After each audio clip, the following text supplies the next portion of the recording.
তো ভিউয়ার্স কেমন আছেন সবাই? আশা করি সবাই ভালো আছেন। আপনারা দেখতেছেন রাজু রায়হান চ্যানেল, আর আমি রাজু রায়হান আছি আপনাদের সাথে।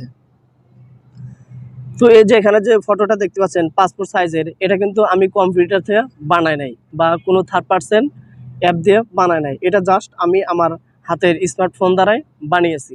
বা এখানে যে দেখতে পাচ্ছেন পিছনে ব্যাকগ্রাউন্ড ছবির বা ফটোর যে ড্রেসটা দেখতে পাচ্ছেন, এটা কিন্তু আমি সেট করে নিয়েছি।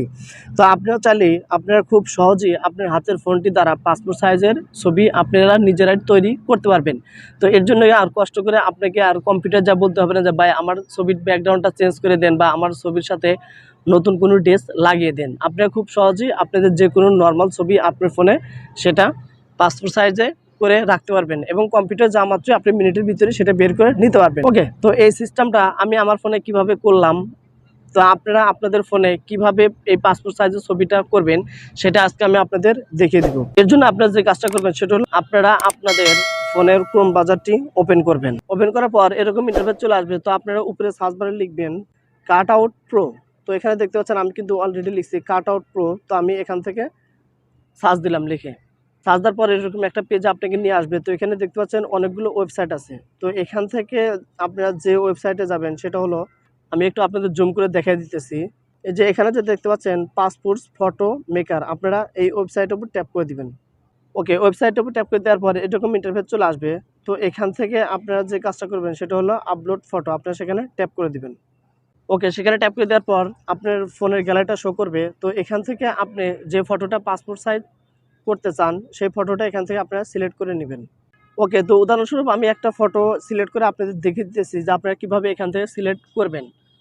তো আমি একটা ফটোর উপর ট্যাপ করলাম। ট্যাপ করে দেওয়ার পর এখানে দেখতে পাচ্ছেন ফটোর উপর কিন্তু টিক মার্ক চলে এসেছে। তো আমরা এখান থেকে এই যে উপরে দেখতে পাচ্ছেন কর্নার ডান, আমরা সেখানে ট্যাপ করে দেবো। ওকে, সেখানে ট্যাপ করে দেওয়ার পরে এখানে দেখতে পাচ্ছেন অলরেডি কিন্তু আমার ছবিটা পাসপোর্ট সাইজে চলে এসেছে। তো আমি কিন্তু আপনাদের শুরুতে দেখেছিলাম যে পিছনের ব্যাকগ্রাউন্ড চেঞ্জ এবং পোশাক চেঞ্জ, তো সেটা এখন আমি আপনাদের দেখে দিব যে আপনারা কীভাবে সেগুলো চেঞ্জ করবেন। তো এর জন্য আপনাকে কোনো কষ্টই করতে হবে না। আর আপনি যখন এই ওয়েবসাইটে প্রথম যাবেন তখন কিন্তু আপনার জিমেল দিয়ে লগ ইন দিবেন। শুরুতে হয়তো জিমেল চাইতে পারে, তো আপনার যে কোনো একটা জিমেল দিয়ে লগ ইন দিয়ে নেবেন। ওকে, তো আমরা পিছনের ব্যাকগ্রাউন্ডটা চেঞ্জ করার জন্য এই যে এখানে যে মাঝখানে দেখতে পাচ্ছেন কালার, আমরা সেখানে ট্যাপ করে দিব। ওকে, সেখানে ট্যাপ করে দেওয়ার পর এখানে অনেক রকম কালার থাকবে। তো আপনি আপনার ফটোর ব্যাকগ্রাউন্ডে কোন কালারটা আপনি রাখতে চান সেটা এখান থেকে সিলেক্ট করে দিবেন। তো আমি এখান থেকে নীলটা সিলেক্ট করে দিলাম। তো এখানে দেখতে পাচ্ছেন পিছনের ব্যাকগ্রাউন্ড কিন্তু অলরেডি নীল হয়ে গেল।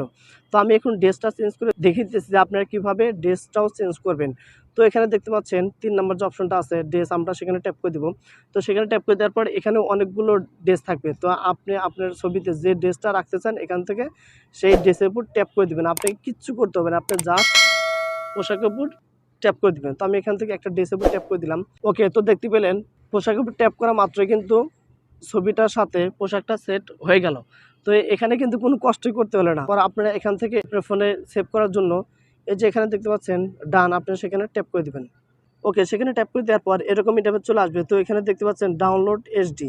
ওকে, তো এখান থেকে ডাউনলোড এইচডি আমরা সেখানে ট্যাপ করে দেবো। সেখানে ট্যাপ করে দিলে কিন্তু আমাদের পাসপোর্ট সাইজের ছবিটা আমাদের গ্যালারিতে সেভ হয়ে যাবে। তো আশা করি সবাই বুঝতে পারছেন। আমার ভিডিওটা যদি ভালো লাগে তাহলে অবশ্যই দয়া করে আমার চ্যানেলটা সাবস্ক্রাইব করে পাশে বেল আইকনটি বাজিয়ে দিবেন। এতক্ষণ সাথে থাকার জন্য ধন্যবাদ। সবাই ভালো থাকবেন।